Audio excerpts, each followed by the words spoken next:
Hey everyone, look on the screen. I wanted to do a video about the Detroit surgeon. Had a lover. And well, I'll just let the news tell you what happened if you hadn't heard about it, maybe like 2 weeks ago or so. This is going to be part A. Then please, ladies and gentlemen, ask you to please stick around for what? Part B, which will be the commentary. Check it out, folks. It's the murder that took more than a year to charge. A Detroit surgeon found shot to death and wrapped in carpet in his attic. Tonight we hear from someone who knew both the doctor and his accused killer.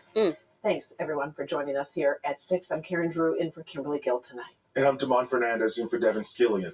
Now, the woman we're about to hear from knew all about the man with whom her friend, Dr. Devon Hoover, had been spending time leading up to his murder in April of last year. Now, she says she was one of several people who pointed police toward Desmond Burks right away. Sean Lay joins us live. And Sean, just like a lot of other people, Megan Beamer has some big concerns about how long it took to bring charges against Burks.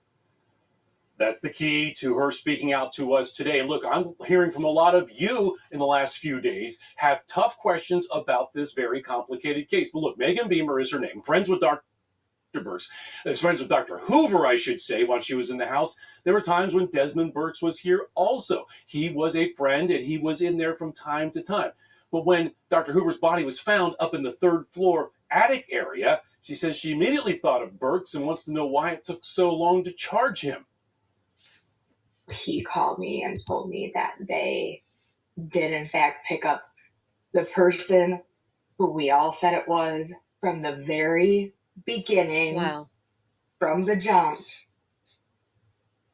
They finally picked him up. Her name is Megan Beamer. She wanted to speak out to me tonight. She not only was a close friend of Dr. Devon Hoover, but she also knows his accused killer, Desmond Burks. Did you know his name back then? I don't know. I know Des. I know who Des is. I know what Des does. The neurosurgeon was found murdered in his Boston Edison home April 23rd of 2023.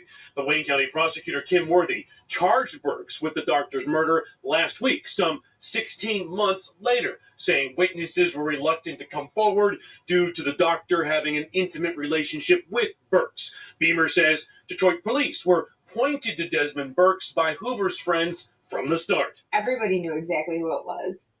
But you can go on the Facebook group and see. We've all known.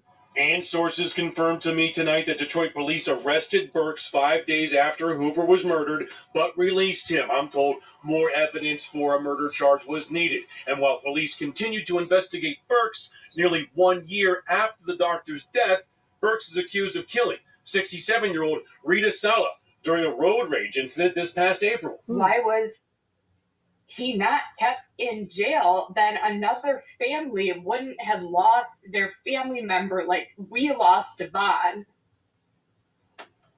All right, back here live in Boston Edison now. Devon Hoover case here. Burks released after a few days after being held last year by Detroit police. Police tell me that the case simply was not ready. More evidence was needed. More details on that will come out in court. Burks being held on $1 million bond for the road rage incident. Guys, Beamer tells me that all of this, despite any relationship and any intimate relationship, was all about money and getting money, and that's how she believes that was the motive to this killing. Okay, everybody, you saw part A. Stick around, please. Part B, what? The commentary. I figured that.